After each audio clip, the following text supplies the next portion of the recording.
Hi hello friends. இன்னைக்கு நம்ம அடுத்து எக்கனாமிக்ஸ் டாப்பிக்கில் அடுத்து முக்கியமான ஒரு டாபிக் பார்க்க போகிறோம். பிளானிங் அப்படிங்கிற ஒரு டாபிக் தான். இந்த டாபிக் ரொம்ப ரொம்ப வந்து முக்கியம். ஏன் அப்படின்னு பார்த்தீங்க அப்படின்னா நீங்கள் எந்த எக்ஸாம் எழுதினாலும் சரி, எந்த எக்ஸாம் எழுதினாலும் கண்டிப்பாக வந்து இந்த பிளானிங்கை பற்றின கொஸ்டின் கண்டிப்பாக மினிமம் வந்து ஒரு கொஸ்டினாக இருக்கும்.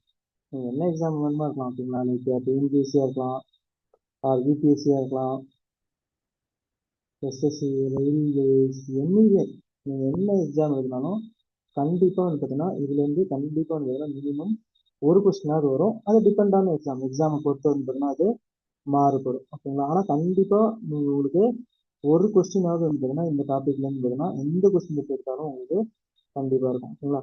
சரி, இப்போ இந்த பிளானிங் அப்படிங்கிறது இந்தியாவில் எப்படி வந்து பார்த்தீங்கன்னா டெவலப் ஆகி வருது அப்படிங்கிறத நம்ம பார்க்க போகிறோம். ஓகேங்களா?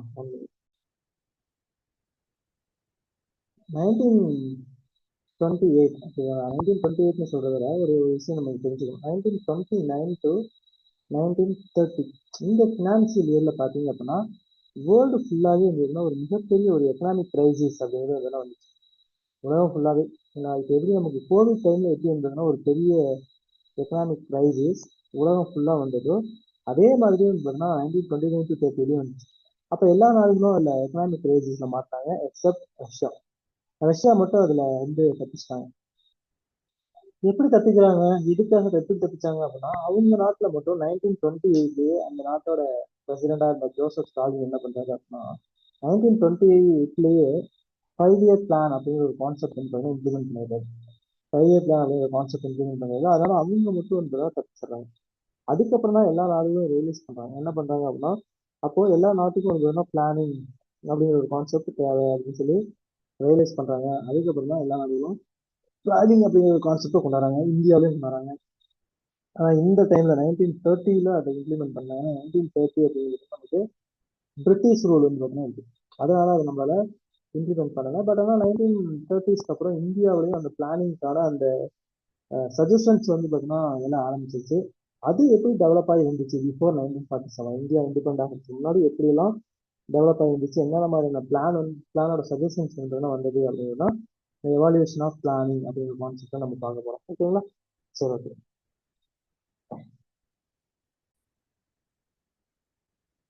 இப்போ இந்தியாவில் எப்படிலாம் இருந்ததுன்னா அந்த பிளானிங் அப்படிங்கிறது டெவலப் ஆகி வருது அப்படின்னு சொல்லி பார்ப்போம். ஓகேங்களா? ஃபர்ஸ்ட் பாருங்க, 1934 விஸ்வேஸ்வரையா பிளான் அப்படின்னு சொல்லிட்டு ஒரு பிளானை கொண்டாடுறாங்க. விஸ்வேஸ்வரையா பிளான் அப்படின்னு சொல்லிட்டு ஒரு பிளான், விஸ்வேஸ்வரையா திட்டம் அப்படின்னு சொல்லலாம். இந்த திட்டம் தான் இந்தியாவில் முத இருக்கு. ஆக்சுவலாக இதை இம்ப்ளிமெண்ட் பண்ணல, பட் ஆனால் ஒரு சஜஷன் வந்து பார்த்தீங்கன்னா வந்துச்சு. இந்த விஸ்வேஸ்வரையா அப்படிங்கிறது யாருன்னு பாருன்னா அப்போ வந்து ஒரு ப்ராமினன்டான ஒரு இன்ஜினியர்.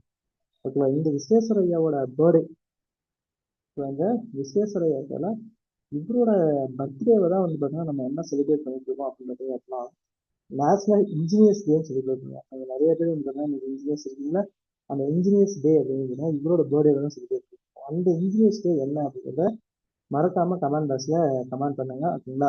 அது நான் சொல்லலை, நீங்க கமெண்ட் பாக்ஸ்ல கமெண்ட் பண்ணுங்க. இவர் வந்து இன்ஜினியர் மட்டும் இல்லாமல் அந்த ஆல்சோ பொலிட்டீஷியன் கூட, அந்த ஆல்சோ எக்கனாமிஸ்ட், ஒரு மிகப்பெரிய ஒரு எக்கனாமிஸ்டும் கூட. ஏன்னா இவர் வந்து பார்த்தீங்க அப்படின்னா மைசூர் மாகாணத்தோட திவானா ஒர்க் பண்ணியிருக்காரு. மைசூர் மாகாணத்துல அந்த மைசூர் மாகாணத்தோட திவானா வந்து இருந்திருக்காரு. இது ஆல்ரெடி ஒரு டைம் வந்துருக்கோம். குரூப் 1ல கேட்ட ஒரு question. I think 2022, I think கரெக்டாக தெரியல, ஆனால் 2022 கேட்ட ஒரு கொஸ்டின். ஓகேங்களா?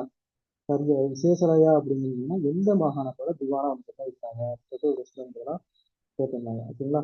சரி, ஓகே. இதுதான் வந்து ஃபர்ஸ்ட். அடுத்து வந்து ஆனால் இவர் வந்து பார்த்தீங்கன்னா 1934 பிளான்டு எக்கனாமி ஆஃப் இந்தியா அப்படின்னு சொல்லிட்டு ஒரு புக் எழுதுறாரு. அதாவது இந்தியாவின் திட்டமிட்ட பொருளாதாரம்.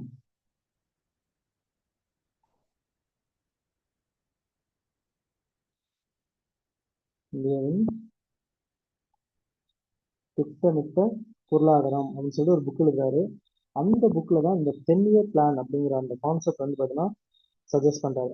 பட் ஆனால் இம்ப்ளிமெண்ட் பண்ணல, பட் ஆனால் தெரிஞ்சுக்கணும். அப்போ 1934 முத விஸ்வேஸ்வரையா பிளான் அப்படின்னு சொல்லிட்டு ஒரு பிளானை கொண்டாடுறாங்க. அந்த பிளான் தான் வந்து பார்த்தீங்க அப்படின்னா பிளான்டு எக்கனாமி ஆஃப் இந்தியா அப்படிங்கிற புக்கில் ஒரு மென்ஷன் பண்ணுறாரு. 10 இயர் பிளான் இந்தியாவுக்கு வந்து பார்த்தீங்கன்னா சஜஸ்ட் பண்ணுறாரு. ஓகேங்களா?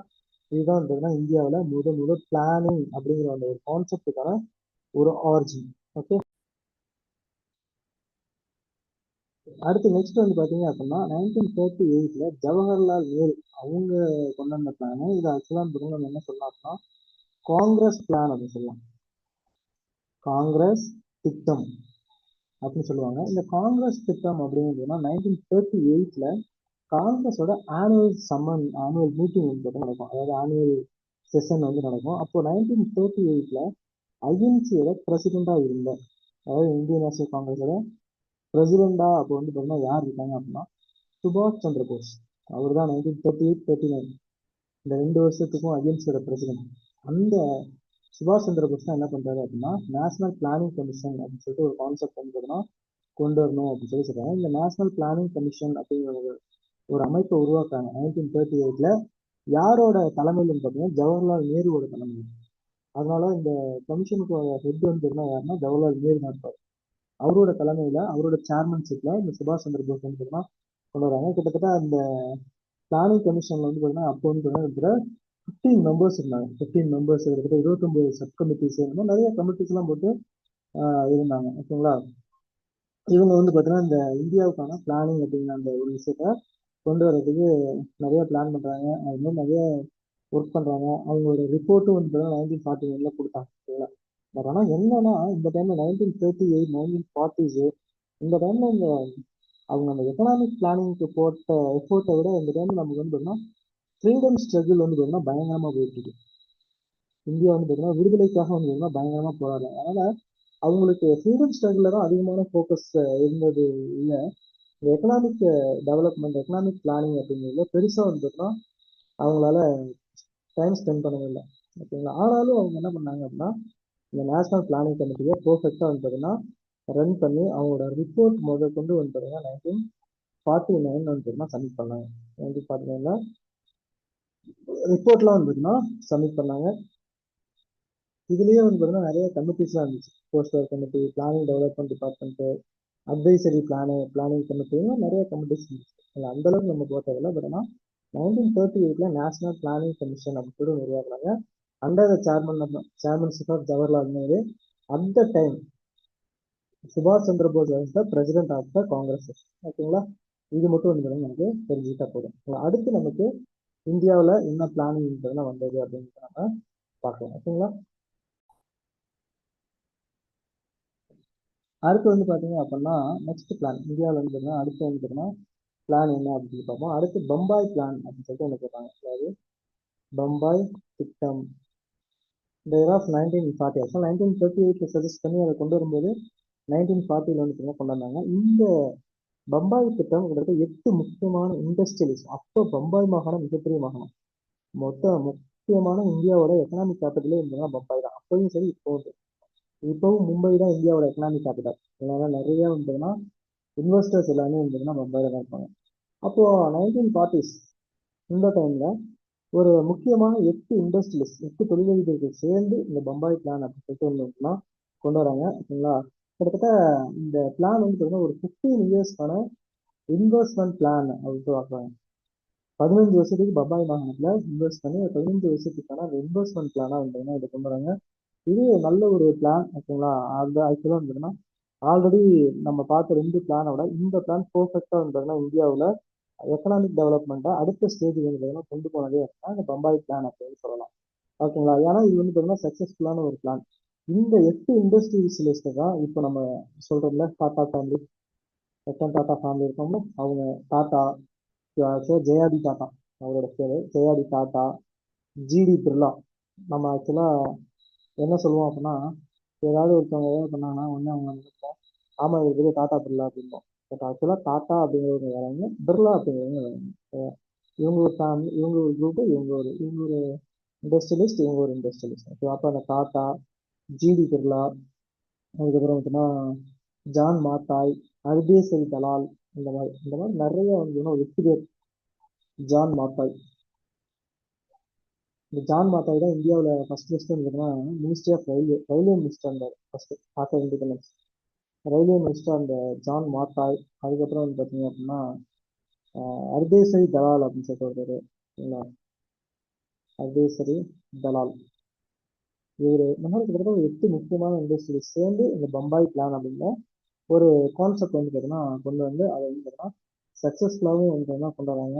இந்த பிளானை தான் இந்த plan of economic development for India அப்படின்னு சொல்லுவாங்க. அதாவது இந்தியாவுக்கான பொருளாதார மேம்பாட்டோட முக்கியமான திட்டம் அப்படின்னா இந்த பம்பாய் பிளான் அப்படின்றத நம்ம சொல்லலாம். ஸோ அந்த அளவுக்கு இந்த பம்பாய் திட்டம் அப்படின்றது ரொம்ப ஒரு முக்கியமாக வந்து பார்த்தீங்கன்னா பார்க்கப்படுது. ஓகேங்களா. சரி, அடுத்து நமக்கு என்ன பிளான் வந்து பார்த்தீங்கன்னா போட்டிருக்காங்க அப்படின்ட்டு. ஓகே, நெக்ஸ்ட் வந்து பார்த்தீங்க அப்படின்னா அடுத்த பிளான் என்ன அப்படின்னு பார்த்தீங்க அப்படின்னா எஸ்.என். அகர்வால் அவரு 1944 ஒரு பிளான் கொண்டாடுறாரு, காந்தியன் பிளான் அப்படின்னு. காந்திய திட்டம். இந்த காந்திய திட்டத்தை வந்து பார்த்தீங்கன்னா கொண்டாடுறது யாரு அப்படின்னா எஸ்.என். அகர்வால் அப்படிங்கிறது காந்தியினோட ஐடியாலஜி வச்சு கொண்டாடுறாரு. இந்த plan focusing agriculture and rural economy. அதாவது விவசாயத்தை இந்த இந்த கான்செப்ட் இந்த பிளான் எதை ஃபோக்கஸ் பண்றாங்க அப்படின்னா விவசாயத்தையும் ஊரக பொருளாதாரம் ஊரக பொருளாதாரம் இந்த ரெண்டையும் வந்து பார்த்தீங்கன்னா ஃபோக்கஸ் பண்ணி தான் இந்த பிளான் வந்து பார்த்தீங்கன்னா கொண்டாடுறாங்க. எஸ்.என். அகர்வால் காந்தியன் பிளான் அப்படின்னு சொல்றாங்க. அடுத்து வந்து பார்த்தீங்க அப்படின்னா 1945 பீப்புள்ஸ் பிளான் அப்படின்னு சொல்லி ஒன்று கொண்டாங்க. மக்கள் திட்டம். மக்கள் திட்டம் அப்படின்னு சொல்லிட்டு ஒன்று இன்ட்ரடியூஸ் பண்றாரு. யாருன்னு பார்த்தீங்கன்னா 1945 எம்.என். ராய் அப்படின்னு. இவரோட ஐடியாலஜி இவர் என்னத்த இந்த பிளான்ல முக்கியமா எய்ம்ல சொல்றாரு அப்படின்னா mechanisation of agriculture production and distribution by the state. இந்த ஸ்டேட்டுங்கிறது நாடுன்னு வச்சுக்கலாம், இல்லை அரசுன்னு வச்சுக்கலாம். இந்த மெக்கானைசேஷன் மாநிலம் அந்த மெக்கானைசேஷன் ஆஃப் அக்ரிகல்ச்சர் ப்ரொடக்ஷன் அப்படிங்கிறதுனா இப்போ அக்ரிகல்ச்சர் ப்ரொடக்ஷன் இருக்குல்ல, அந்த அக்ரிகல்ச்சர் ப்ரொடக்ஷனை மெஷினரிஸ் மூலியமா நம்ம என்ன பண்ணணும், கொண்டு வரணும் அப்படிங்கிறதா இந்த எம்.என். ராயோட பீப்புள்ஸ் பிளானோட எய்ம். அதை இந்தியா ஃபுல்லாக வந்து பார்த்தீங்கன்னா டிஸ்ட்ரிபியூஷன் பண்ணணும்.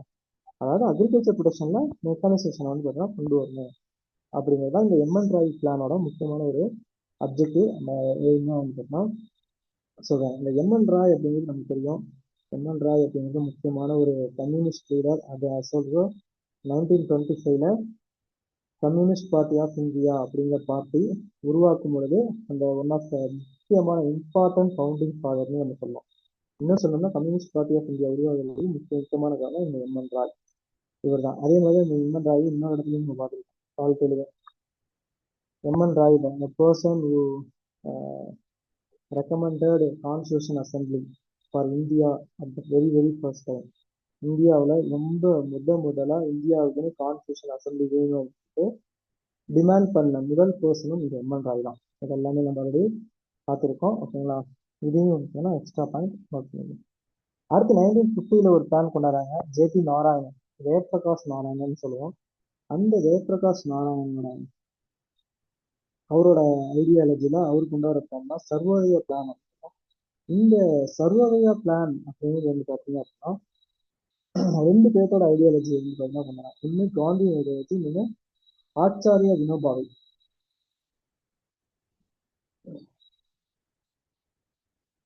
ஆச்சாரியா வினோபாவே அப்படின்ட்டு ஒருத்தர். இவரோட ஐடியாலஜி, இந்த ரெண்டு ஐடியாலஜியும் வந்து பார்த்தீங்கன்னா சேர்ந்து மிக்ஸ் பண்ண மாதிரி கொண்டு வந்த ஒரு பிளான் தான் சர்வோதயா பிளான், சர்வோதயா திட்டம் அப்படின்னு சொல்லுவோம். இந்த திட்டம் வந்து பார்த்தீங்கன்னா blueprint of 5 year planning அப்படின்னு கூட சொல்லுவாங்க. சரிங்களா. இவங்களும் agriculture and encouraging small cottage industries. ஏன்னா காந்தியோட ஐடியாலஜி தான். காந்தியோட ஐடியாலஜி தான் அக்ரிகல்ச்சரும் இந்த காட்டேஜ் இண்டஸ்ட்ரீஸ் குடிசை தொழில்கள் வந்து பார்த்தீங்கன்னா மேம்படுத்துறது. இதுதான் எப்பயுமே வந்துன்னா காந்தியோட ஐடியாலஜி. சரிங்களா. அப்போ அதை பேஸ் பண்ணி தான் இந்த ஜே.பி. நாராயணன் அப்படிங்கிறவங்க அந்த சர்வோதயா பிளான் அப்படிங்கிறது வருது. அடுத்து வந்து ஆச்சாரியா வினோபாவை. இவர் யாருன்னு நம்ம தெரிஞ்சுக்கணும். இவர் தான் இந்தியாவில் பூமிதான இயக்கம் அப்படின்னு சொல்லிட்டு இயக்கத்தை கொண்டு வந்து நிலம் இல்லாத மக்களுக்கு நிறைய நிலம் வச்சிருக்கக்கூடிய மக்கள் வந்து நிலத்தை வாங்கி நிலம் இல்லாத மக்களுக்கு வந்து பார்த்தீங்கன்னா பிரிச்சு கொடுத்தது. அதை வந்து பார்த்தீங்கன்னா பூமிதானா மூவ்மெண்ட் அப்படின்னு சொல்லுவாங்க. பூமிதானா இயக்கம் அப்படின்னு சொல்லுவாங்க. அந்த இயக்கத்தை வந்து தான் இம்ப்ளிமெண்ட் பண்ண ஒரு பர்சன் தான் ஆச்சாரிய வினோபாவை. அதே மாதிரி வந்து பார்த்தீங்கன்னா ஃபர்ஸ்ட் இண்டிவிஜுவல் சத்தியாகிரகம் அதை நம்ம பார்த்தோம். இந்தியாவில் முதலாக காந்தியா தேர்ந்தெடுக்கப்பட்ட இண்டிவிஜுவல் சத்தியாகிரகம்னா ஃபர்ஸ்ட் இண்டிவிஜுவல் சத்தியாகிரகம் யாரு அப்படின்னா இந்த ஆச்சாரிய வினோபாவை. பவுனர் ஆசிரமம் அப்படின்னு சொல்லிட்டு பம்பாய் மாகாணத்துல அப்போ வந்து பார்த்தீங்கன்னா ஒரு ப்ரொட்டஸ்ட் வந்து பார்த்தா இண்டிவிஜுவல் சத்தியாகிரகம் பார்த்தீங்கன்னா நடத்திருப்பாரு. ஓகேங்களா. அப்போ இது எல்லாமே பிஃபோர் இண்டிபெண்டன்ஸ். ஓகேங்களா. 1950 மட்டும் ஆஃப்டர் இண்டிபெண்டன்ஸ். ஓகேங்களா. அதாவது நமக்கு பிளானிங் 5 இயர் பிளானிங் இந்தியாவில் வரதுக்கு முன்னாடி இந்த மாதிரி இந்தியாவில் பிளானிங்கான அந்த டெவலப்மெண்ட் அப்படின்னு பார்த்தீங்கன்னா இருக்கு. அப்படிதான் விளையாட்டு இருக்கு. இதுக்கப்புறம் தான் இந்தியாவில் பிளானிங் கமிஷன் அப்படின்னு சொல்லிட்டு ஒன்று உருவாக்குறாங்க. பிளானிங் கமிஷன் உருவாக்கி நம்ம இந்தியாவில் 5 இயர் பிளான் அப்படின்னு சொல்லிட்டு ஒன்று கொண்டு வராங்க. இந்த 5 இயர் பிளான் கிட்டத்தட்ட வந்து பார்த்தீங்கன்னா ஒரு 12 5 இயர் பிளான் இருக்கு. ஒவ்வொரு 5 இயர் பிளானும் நம்ம டீட்டெயிலாக அடுத்தடுத்த வீடியோ வந்து பார்த்தீங்கன்னா பார்ப்போம். சரிங்களா? இதுக்கு எவாலுவேஷன் ஆஃப் பிளானிங் அப்படிங்கிற டாப்பிக்ல இது வரைக்கும் வந்து பார்த்தீங்கன்னா நம்ம போதும். ஓகேங்களா? அடுத்த டாப்பிக்ல நமக்கு 5 இயர் பிளானிங், பிளானிங் கமிஷன் எப்படி உருவானுச்சு, அதுக்கப்புறம் 5 year planning, national development council எப்படி உருவாக்குறாங்க, இந்த மாதிரி விஷயங்கள் எல்லாமே நம்ம அடுத்த வீடியோவில் பார்ப்போம். மறக்காம வந்து பார்த்தீங்க அப்படின்னா டெலகிராம் சேனலில் ஜாயின் பண்ணிக்கோங்க. டெலகிராம் சேனலோட லிங்க்கு இந்த வீடியோவோட டிஸ்கிரிப்ஷனில் கொடுத்துருக்கேன். அந்த டெலகிராம் சேனலில் உங்களுக்கு நிறைய டெய்லி கரண்ட் அஃபேர்ஸ் அப்டேட் வரும். ஓகேங்களா? அதை ஃபாலோ பண்ணிக்கோங்க. மறக்காம சேனலை சப்ஸ்கிரைப் பண்ணி பெல் பட்டனை கிளிக் பண்ணி வச்சுக்கோங்க. அப்போ தான் அடுத்தடுத்து போகக்கூடிய வீடியோஸ் உங்களுக்கு வந்து பார்த்தீங்கன்னா வரும். ஓகேங்களா? அதே மாதிரி வந்து பார்த்தீங்கன்னா வீடியோவை லைக் பண்ணிடுங்க. உங்கள் ஃப்ரெண்ட்ஸ் எல்லாருக்கும் வந்து பார்த்தீங்கன்னா இந்த வீடியோஸ் வந்து பார்த்தீங்கன்னா ஷேர் பண்ணுங்கள்.